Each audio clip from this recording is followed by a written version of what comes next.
اب اس کے بعد میں ایک موضوع ہے کسب حلال کی اہمیت، اس پر روشنی ڈالنے کے لیے منہاج عالم کو دعوت دیتا ہوں آئیں اور اپنے موضوع کی وضاحت کریں۔ السلام علیکم ورحمۃ اللہ وبرکاتہ۔ الحمد للہ رب العالمین، والصلاة والسلام على سید الانبیاء والمرسلین وعلى آلہ وصحابہ اجمعین، اما بعد، فاعوذ باللہ من الشیطان الرجیم، بسم اللہ الرحمن الرحیم۔ فَإِذَا قُضِيَتِ الصَّلَاةُ فَانتَشِرُوا فِي الْأَرْضِ وَابْتَغُوا مِن فَضْلِ اللَّهِ۔ صدر محترم و مہمانان گرامی، محترم اساتذہ کرام اور معزز سامعین کرام،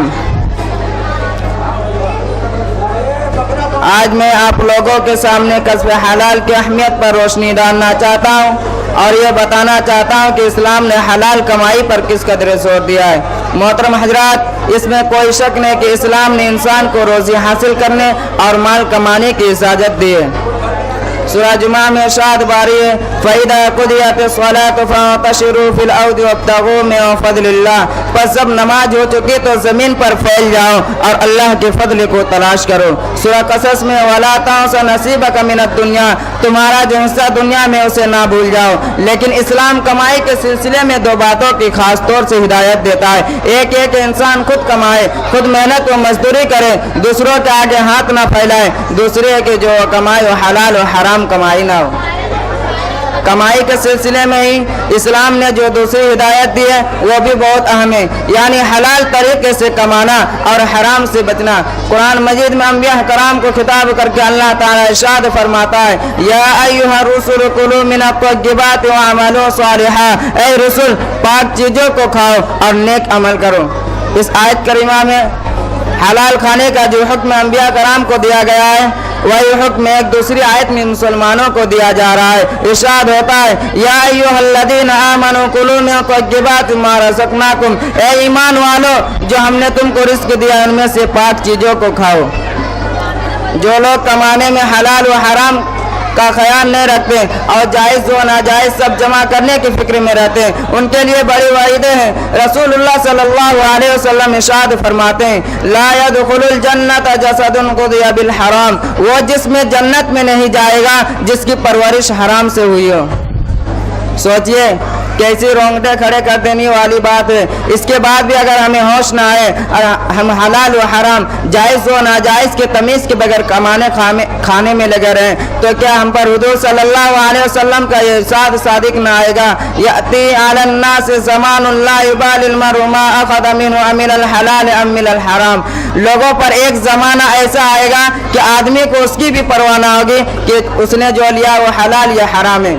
محترم بزرگوں اور دوستوں، ہمیں سوچ سمجھ کر کام کرنا چاہیے۔ دنیا کے چند روزہ آرام کی خاطر آخرت کا ابدی نقصان برداشت کرنا عقل مندی نہیں ہے، یہ بہت گھاٹے کا سودا ہے۔ ہمیں حلال کمائی کی فکر کرنی چاہیے اور حرام سے بچنا چاہیے۔ ہمارے پاس جو دولت آئے اسے دیکھنا چاہیے وہ حلال یا حرام ہے، وہ جائز طریقے سے آئی ہے یا ناجائز طریقے سے۔ میرے دوستو، میں اس وقت حلال و حرام کمائی کے تفصیل بتانے کے لیے نہیں کھڑا ہوا ہوں، میں تو صرف حلال و حرام کمائی کے نفع و نقصان، ثواب و عذاب کے متعلق مختصر سی روشنی ڈالنے کے لیے کھڑا ہوا ہوں۔ لیکن یہ بتا دینا ضروری سمجھتا ہوں کہ آج کل ہمارے سماج اور معاشرے میں ایک حرام کمائی سود کا بہت رواج ہو گیا ہے۔ لوگوں نے مختلف حیلوں اور مختلف ناموں سے اسے جائز کر رکھا ہے، اس پر فوراً پابندی لگانے کی ضرورت ہے۔ سود بہت بڑا گناہ ہے، سود اللہ تعالیٰ کے یہاں بہت سخت سزا ہے۔ قرآن مجید میں اللہ تعالیٰ ارشاد فرماتا ہے، الذین یأکلون الربا لا یقومون الا کما یقوم الذی یتخبط الشیطان من المس، جو لوگ سود کھاتے ہیں وہ قیامت کے دن قبروں سے اس طرح اٹھیں گے جیسے وہ شخص جسے شیطان نے لپٹ کر کھپتی بنا دیا ہو۔ دوسری جگہ ارشاد خداوندی ہے، یا ایھا الذین آمنوا اتقوا اللہ وذروا ما بقی من الربا ان کنتم مؤمنین فإن لم تفعلوا فأذنوا بحرب من اللہ ورسولہ، اے ایمان والو اللہ سے ڈرو اور سود کا جو بقایا اسے چھوڑ دو اگر تم مومن ہو، لیکن اگر تم نے ایسا نہ کیا تو اللہ اور اس کے رسول صلی اللہ علیہ وسلم